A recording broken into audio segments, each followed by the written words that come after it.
La septième œuvre du Saint-Esprit en nous est la sanctification, par l'obéissance et l'aspersion du sang de Jésus-Christ. La sanctification m'aide à obéir à la parole de Dieu. Parfois, Dieu nous parle et nous trouvons difficile d'obéir. Nous disons dans notre cœur, comment puis-je obéir? Mais le Saint-Esprit, en me sanctifiant, me donne du courage supplémentaire, qu'à ce que je dise, je ne prends pas garde à ce que disent les gens. J'obéirai à mon Sauveur.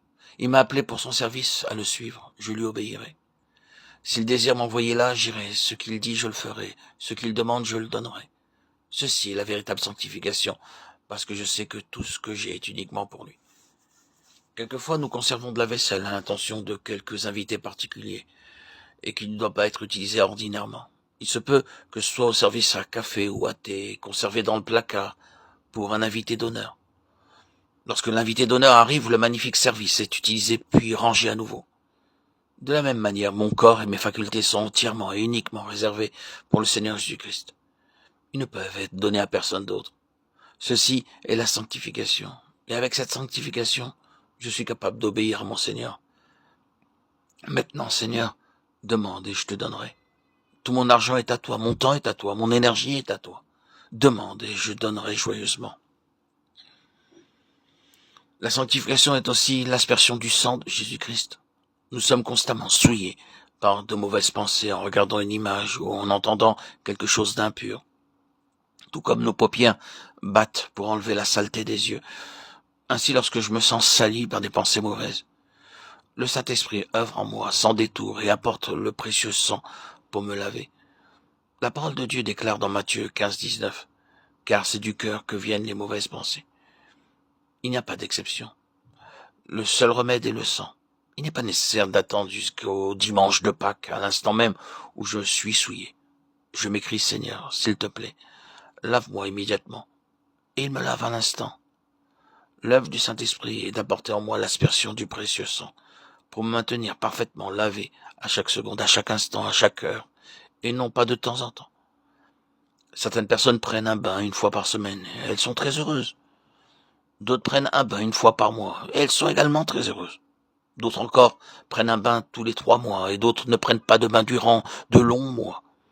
Il y a des chrétiens du même type qui confessent leurs péchés à Noël, à Pâques ou à l'occasion d'un jour qu'ils considèrent comme important. Ils n'ont aucun souci, aucune conscience souillée. Mais en tant que croyant, je dois être maintenu propre et sans tache, complètement lavé. Et je verrai que le Saint-Esprit pénètre en moi de plus en plus. Si vous êtes souillé, il vous souffle. Sois lavé si tu es souillé, sois lavé. Ainsi, de nombreuses fois par jour, le Saint-Esprit est constamment à l'œuvre pour me laver et me donner un cœur pur. Ainsi, je peux parler avec Dieu librement et jouir de sa présence constante, non par mon propre effort, mais par la puissance sanctifiante du Saint-Esprit. Ces choses vont ensemble. Ainsi, dans 1 Pierre 1,2, nous voyons que la grâce et la paix vous soient multipliées. Ceci résulte du fait d'être maintenu propre et pur par le précieux sang, car par le Saint-Esprit, je jouis de la grâce de Dieu à l'avance. J'ai la paix parfaite multipliée en moi comme une rivière. Lorsque je vois que ma paix diminue, c'est pour moi le signe. Tu es souillé, ta paix diminue. Agenouille-toi de nouveau. Maintenant, Seigneur, lave-moi entièrement. Alors la paix revient. La première œuvre du Saint-Esprit est la régénération.